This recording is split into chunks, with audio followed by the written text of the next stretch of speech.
হাঁস যখন রান্না করছিলাম তখন একটু ঝোল চেটে দেখছিলাম যে লবণ ঠিক আছে কিনা। তোমরা এখন কি ভাবছো, এই হাঁসটা কি আমি একা রান্না করেছি কিনা, সব প্রসেসিং আমি একা করেছি কিনা? হ্যাঁ, এই সকল প্রসেসিং আমি একাই করেছি, শুধু হাঁসটা জবাই তোমাদের ভাইয়া দিয়ে দিছিল। কি আজকে তুমি আমাদের পেটে যাবা? হ্যালো, আসসালামু আলাইকুম এভরিওয়ান, সবাই কেমন আছো? আশা করছি সবাই ভালো আছো, আমিও ভালো আছি। আজকে কিন্তু এই হাঁসটা আমি রান্না করব, তাও আবার নিজেই ধরেছি, নিজেই রান্না করেছি, আমি নিজেই এটা প্রসেসিংও করেছি। হাঁসটার পশম বেছেছি, হাঁসটা কেটেছি, তারপরে সব কিছু রেডি করে রান্না করছি, তাও আবার মাটির চুলায়। এটা কি আসলেই বিশ্বাস হচ্ছে তোমাদের? হ্যাঁ, এটা আমি আসলেই করেছি। সো প্রথমেই আমি আর তোমাদের ভাইয়া মিলে এই হাঁস ধরতেছিলাম। তো হাঁস ধরতে গিয়ে আমি তো ভয়েই শেষ। আসলে শেষমেশ কিন্তু হাঁসটা তোমাদের ভাইয়াই ধরেছে, আমি পড়েই যেতে নিয়েছিলাম হাঁস ধরতে গিয়ে। তো যাই হোক, আমি ভয়ে পড়ে যাচ্ছিলাম।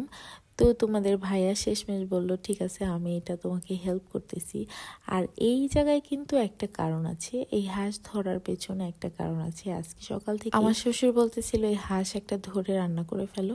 তো তারপরে আমি বলতেছিলাম যে হাঁস ধরে রান্না করব, আমি তো আর পারবো না, শাশুড়ি তো রান্না করে। তো তোমাদের ভাইয়া বলতেছে আজকে যদি তুমি এটা রান্না করতে পারো, সব কিছু একা একা করতে, তাহলে তোমাকে আমি শপিং করিয়ে দিব। সো আমারও তো মাথার ভিতর ঢুকে গেল, আল্লাহ আমার তো শপিং করতে হবে। আর শপিং এর কথা শুনলে তো সব মেয়েরাই পাগল হয়ে যায়, এটা তো তোমরা জানো। সো আমিও কিন্তু সেই কাজটাই করে ফেলতেছিলাম। আমার শপিং এর লোভে কিন্তু আমি তাড়াহুড়া করে এই হাঁসটাকে ধরতেছিলাম। আর ধরার পরে আমি সকল প্রসেসিং করেছি। এই হাঁসটা ধরার সময় আমি পানি গরম দিয়ে দিছিলাম, কারণ ফুটানো পানির মধ্যে কিন্তু এই হাঁসটা চুবাতে হবে। এখন আমি গিয়েছি বটি আনতে, আর এদিক থেকে জাইন সোনা খেলা করছিল হাঁসটা ধরে, কারণ এই হাঁসগুলো তো কখনোই ধরতে পারে না, অনেক বেশি দৌড়াদৌড়ি করে, আর এই হাঁস ধরার জন্য পাগল হয়ে যাচ্ছিল। তো এখানে জীবন আর জাইন দুইজনে কিন্তু হাঁস ধরতেছিল। এরই মধ্যে আমি গিয়ে বটে নিয়ে আসছি, তোমাদের ভাইয়া এই হাঁসটাকে জবাই করে। তো এখানে নাকি এই পিচ্চি ছেলেটা ও নাকি জবাই করতে পারে। আমি তো অবাক। আজকে আমি ওরে বলতেছিলাম তুই কি আসলেই পারবি জবাই দিতে? বলে হ্যাঁ আমি। পরে কিন্তু ওরা হাঁসটাকে ধরতেছিল যে কিভাবে ওরা জবাই দিবে। তো জবাই দেওয়ার সময় খুবই ছটফট করতেছিল, আর তোমাদের ভাইয়া বলতেছিল ও খুবই রাগ করতেছে। তো আমি পরে বললাম যে হ্যাঁ রাগ তো করবেই, ও বুঝে গেছে যে ও আর একটু পরে নাই হয়ে যাবে। আর আসলে এই হাঁসগুলো খাওয়ার পেছনে কারণ আছে, এই হাঁসগুলো সবই পুরুষ। তার জন্য আমার শ্বশুর বলতেছিল যে এই হাঁসগুলো ডিম পারবে না, সো তোমরা এগুলো খেয়ে ফেলো। তো তারপরে হচ্ছে জীবনকে তোমাদের ভাইয়া হাত ধরাই দিচ্ছিল যে কিভাবে ধরবে। তোমাদের ভাইয়া জবাই করার সময় ভয় পাচ্ছিল যে ওর হাতই না কেটে যায়, কারণ ও ধরতেই পারতেছিল না, অথচ সে একটা পার্ট নিছে, সে নাকি অনেক জবাই করছে। তো তারপরে কিন্তু আমি গরম পানি নিয়ে এসে পড়েছি, এনে কিন্তু এই হাঁসের উপরে ঢেলে দিব। এই হাঁসটা অনেক অল্প টাইম আমি গরম পানিতে চুবায় রাখবো, তা না হলে কিন্তু এই চামড়াগুলো বেশি বেশি গলে যাবে। যেহেতু দেশি হাঁস আর এগুলোর বয়স খুব একটা বেশি না, সো এটা কিন্তু বেশিক্ষণ চুবায় রাখা যাবে। হাঁসগুলোর বয়স হয়েছে 6 মাস। তো আমি কিন্তু হাঁসটাকে ঘুরায় ফিরাই দিব, কারণ এক সাইডে যদি বেশি তাপ লাগে আর এক সাইডে না লাগে তাহলে এক পাশে পশম উঠবে আর এক পাশে কিন্তু উঠবে না। তার জন্য আমি হাত দিয়ে ওটাকে ঘুরাচ্ছিলাম। এদিক থেকে দেখি অনেক বেশি গরম হয়ে গেছে, তো আমি ওদেরকে বললাম একটা লাঠি এনে দাও। তো ওরা আমাকে একটা লাঠি এনে দিল, তারপর আমি ঘুরে ফিরে হাঁসটাকে ভালোভাবে চুপাই নিচ্ছি। এরপর পানিগুলো আমি ফেলে দিছি। ফেলে দেওয়ার পরে কিন্তু আমি হাঁসটাকে ছোলা শুরু করছি। পরে কিন্তু আমি হাঁসের পায়ের চামড়াটা খুলে ফেলতেছিলাম, কারণ এটা যখন খুলতে পারবো বুঝতে হবে যে হাঁসটা ভালো মতো সিদ্ধ হয়েছে, মানে চামড়াগুলো ছিলতে পারবো। তো এখানে আমি পশমগুলো উঠাচ্ছিলাম, দেখো কি ইজিলি দেখে তো আমি অনেক বেশি খুশি হয়ে গেছি যে এটার মধ্যে কালো কালো পশম খুব একটা নাই, কারণ অনেক হাঁসের মধ্যে এই কালো কালো পশম থাকে। আর আমরা কিন্তু প্রচুর পরিমাণে হাঁস খাই, কারণ আমার বাবার বাসাতেও অনেক হাঁস আছে আর শ্বশুর বাড়িতেও আছে, তার জন্য কিন্তু আমাদের প্রায়ই হাঁস খাওয়া হয়। মানুষ তো বছরে একটা খায়, আর আমাদের কিন্তু 2-1 মাস পরপরই একটা করে হাঁস খাওয়া হয় বা 2টা করে হাঁস খাওয়া হয়। সো আমি কিন্তু এখন আস্তে আস্তে দেখতে দেখতে শিখে গেছি। আর আমার বাবার বাসায় তো হাঁসগুলো প্রসেসিং করেই দেয় আমার বাবা বসে বসে। শ্বশুর বাড়িতে তো তোমাদের ভাইয়াও মাঝে মাঝে হেল্প করতো, কিন্তু আজকে তো আমাকে চ্যালেঞ্জ দিছে, এই জন্য কিন্তু আমাকে দিয়েই করাচ্ছে। কিন্তু অনেকেই আমাদেরকে হেল্পও করে সবকিছু প্রসেস করার সময়, রান্না বান্না। তো আজকে কিন্তু আমি এই কাজগুলো সব নিজের ঘাড়ে একাই নিয়েছি, কারণ হচ্ছে আমার শপিং করতে হবে। আর এই দেখো আমার হাঁসটা কিন্তু প্রায়ই ছোলা শেষ হয়ে গেছে। পরে কিন্তু আরেকটা কঠিন কাজ, সেটা হচ্ছে চুলা ধরাতে হবে। মাটির চুলা তো আমি ধরাতেই পারি না। আমার শাশুড়ি যখন চুলা ধরায় তখন কিন্তু আমি তার পাশে দাঁড়িয়ে থাকি, তাই কিন্তু একটু একটু পারবো মনে হচ্ছে, এই চিন্তাটা আমার মাথায় আছে। তো সে কি করে, পাটখড়ি কয়েকটা নিয়ে তারপরে সেগুলোকে ভেতরে পাতলা পাতলা কিছু লাকড়ি দিয়ে দেয়। আসলে এই এলাকাতে লাকড়িকে বলে জাবা খড়ি। তো জাবা খড়িগুলা দিয়ে দেয় আর কি। ওই দেখো, আমি কিন্তু আমার শাশুড়ির মতো করেই ধরানোর চেষ্টা করেছি। আমার শাশুড়ির প্রসেসটা আমি আরও ভালো মতো শিখতে চাই, কারণ মাটির চুলা যেহেতু আছে আর এটা যেহেতু গ্রামের বাড়ি, সো আমার এটা শিখতে হবে।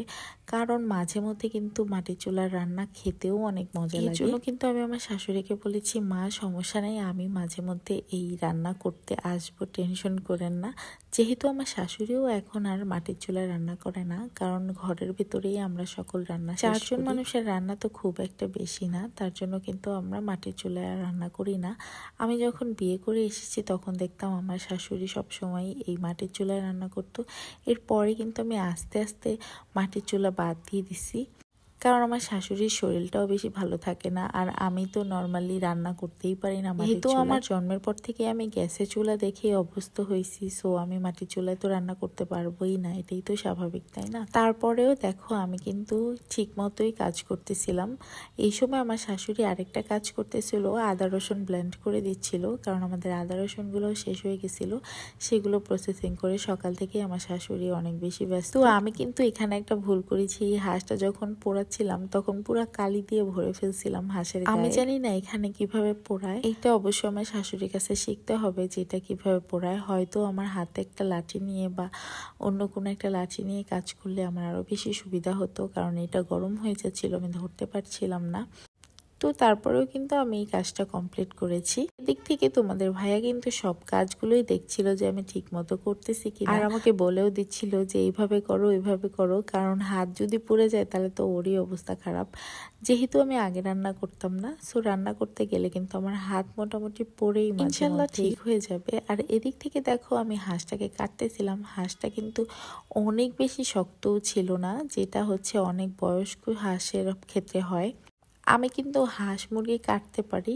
তো এখানে হচ্ছে কি, আমি হাঁসগুলো পিস পিস করে নিচ্ছিলাম। তো আমি কিন্তু এগুলো একটু ছোট ছোট পিস করে নিচ্ছিলাম, যেহেতু একটা হাঁস, সো এটা ছোট পিসই করতে হবে। আর হাঁসের মাংস নাকি ছোট ছোট করলেই বেশি ভালো লাগে। আসলে 2টা হাঁসই কিন্তু জবাই দিতে চাইছিলাম, তারপরে চিন্তা করলাম যে এতগুলা কাজ আমি একা করতেই পারবো না, সো একটা দিয়ে স্টার্ট করি, তা না হলে কিন্তু অসুস্থ হয়ে যাব আমি। কারণ আমার তো ওইদিকে একটা লোভ আছে, শপিং এর লোভ। সো শপিং করতে যে তো অসুস্থ না হয়ে যাই, সেটাই চিন্তা করছিলাম। আসলে মানুষ কিন্তু যত কাজ করে ততই ভালো থাকে। যেহেতু আমাদের যে বয়সটা, সেই বয়সে অনেক বেশি কাজ করবো, এটাই স্বাভাবিক, কারণ একটা সময় কিন্তু আর করতে পারবো না। সো আমার কিন্তু সব প্রসেসিং শেষ হওয়ার পরে মাংস ধুয়ে ধুয়ে একদমই চুলার কাছে চলে আসছি। তারপরে আমি পেঁয়াজ তেল দিয়ে পেঁয়াজগুলো ভাজা শুরু করছিলাম। এই যে দেখো, মাংসগুলো কিন্তু আমি ধুয়ে আনছি, ধুয়ে একদমই প্রসেস করে আমার কাছে নিয়ে আসছি। আর এখানে আদা রসুন ব্লেন্ড করে আমার শাশুড়ি বলতেছিল যে এটা ধুয়ে পানিটা দিয়ে দিও। এরপরে ওই আদা রসুনের যে পানিটা, ওইটা দিয়ে আমি কিন্তু কষানো শুরু করি। মাটির চুলায় রান্না করতে গেলেও কিন্তু অনেক প্যারা আছে, কারণ মাটির চুলা অনেক অনেক জোরে জোরে ধাউ ধাউ করে জ্বলে। তো এখানে কিন্তু আমি হচ্ছে কি দারচিনি, এলাচ, তেজপাতা এগুলো আমি দিয়ে দিচ্ছিলাম, একটু লবঙ্গও দিয়ে দিয়েছি। তারপর কিন্তু নাড়াচাড়া করতেছিলাম। আর এখানে কাজ করার সময় একটাই প্রবলেম হচ্ছে, এখানে অনেক বেশি দাউ দাউ করে আগুন জ্বলে। আর আগুন জ্বলার পরে কিন্তু এটা কমানো যায় না, যেমন গ্যাসের চুলাতে কমানো বানানো যায়, কিন্তু এখানে এটাই ঝামেলা। কিন্তু আমি আদা রসুন জিরা হলুদ মরিচ এগুলো সব দিয়েই কষিয়ে নিব। দেখো, আমি কিন্তু কড়াইতে ভালো মতো কষিয়ে নিচ্ছি। আর মুরগির মাংস, গরুর মাংস যাই বলো না কেন, সব কিছু কিন্তু ডিপেন্ড করে মজাটা কষানোর উপরে। সো এই কষানোটা কিন্তু ধৈর্য ধরে কষাতে হয়। এই টাইমটাতে কিন্তু অনেক সময় লেগে যায় কড়াইতে, তার জন্য কিন্তু কষানোটা অনেক বেশি জরুরি। আর আমি তো কষানোর সময় একটু পরপর পানি দিই, পানি দিয়ে এরকম পাতলা করে নেই, আবার যখন ঝোলটা শুকিয়ে যায় আবার পানি দিই, এরকম 2-3 বার করে তারপরে কিন্তু আমি দিয়ে দিই। সো আমার কিন্তু এখানে কষানো মশানো শেষ হয়ে যাচ্ছে। আমি আবার একটু লবণ দিয়ে দিচ্ছিলাম, কারণ খেয়ে দেখছিলাম যে একটু লবণ কম হয়েছে। তো পরে লবণটা দেওয়ার পরে কিন্তু একদম টেস্টটা পারফেক্ট হয়েছে। তারপরে হলুদ মরিচ দিয়েছি যা তার থেকেও একটু বেশি লাগবে। আমার শাশুড়ি বলতেছিল যেহেতু আমার শ্বশুরবাড়ির সবাই একটু ঝাল পছন্দ করে, এই জন্য আমার শাশুড়ি এসেই দেখলো যে একটু কালারটা হয় নাই, তারপরে বলল যে আর একটু হলুদ দিয়ে দাও। তারপরে একটু হলুদ দিয়ে দিছি। দেওয়ার পরে কিন্তু আমি মাংসগুলো দিয়ে দিচ্ছিলাম। সো আমি মাংসটা দেওয়ার পরে আমার মনে হচ্ছিল আল্লাহ বেঁচে গেছি, আজকে মনে হয় আমি রান্না করতে পারবো। তো তারপরে আমার একটা শান্তি ফিরে আসলো যে আমি এবার শপিং করতে যাব। যাই হোক, এই মাংসগুলো আমরা কি দিয়ে খাবো সেটা তোমরা জানবে না। এগুলো কিন্তু চিতই পিঠা দিয়ে খাবো। আর চিতই পিঠার রেসিপিটা কিন্তু আজকে দিব না। আজকে দিলে এই ভিডিওটা অনেক বেশি লং হয়ে যাবে, এমনিতেই অনেক বেশি লং হয়ে গেছে।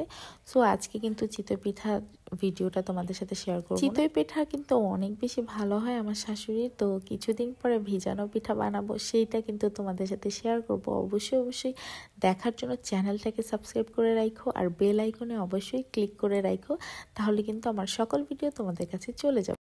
আর এখানে রান্না করতে করতে ধোঁয়া বের হয়ে যাচ্ছিল, ক্যামেরায় কিন্তু ধোঁয়াটাও দেখা যাচ্ছিল। দেখো আমি কিন্তু একদমই কষিয়ে নিয়েছি। আমি কিন্তু রান্না করতে গেলে সব সময় চেখে দেখি না, একবারে সবকিছু দিয়ে সবার শেষে চেখে দেখি। আজকে এত বেশি মজা হয়েছিল, আমি তো বারবারই লুকায় লুকায় চেখে দেখতেছিলাম, হাতের মধ্যে ঝোল নিতেছিলাম 100 বার।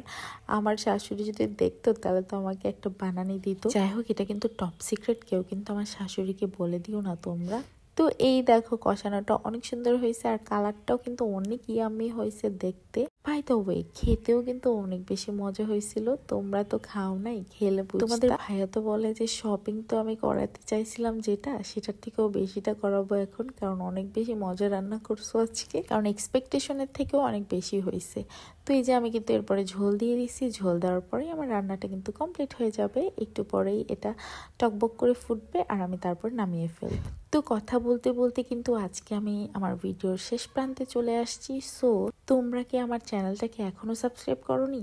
না করে থাকলে অবশ্যই চ্যানেলটাকে সাবস্ক্রাইব করে দাও। আমি তো এখন রেগুলার ব্লগ ছাড়তেছি, তোমরা তো দেখতেছো। সো প্রতিদিনই ব্লগ পাবো। পরে শেষে কিন্তু আমি দেখিয়ে দিব যে আমি এই মাংসটাকে চিতই পিঠা দিয়ে খেয়েছি। আচ্ছা, তোমরা কি এখনো চিতই পিঠা খাওয়া শুরু করোনি? আমরা তো খাওয়া শুরুই করে দিয়েছি। আবার কিন্তু এখন ভিজানো পিঠাও বানাবো। তো তোমরা কিভাবে ভিজানো পিঠা বানাও আমার সাথে শেয়ার করো। আমি কিন্তু আমার রেসিপিটা তোমাদের সাথে দিব। আসলে আমি তো চিতই পিঠা ওইভাবে বানাতে পারি না, আমার শাশুড়ি কিন্তু চিতই পিঠা বানায়। সো সেই পিঠাটার ফ্যান হচ্ছে কি আমরা সবাই।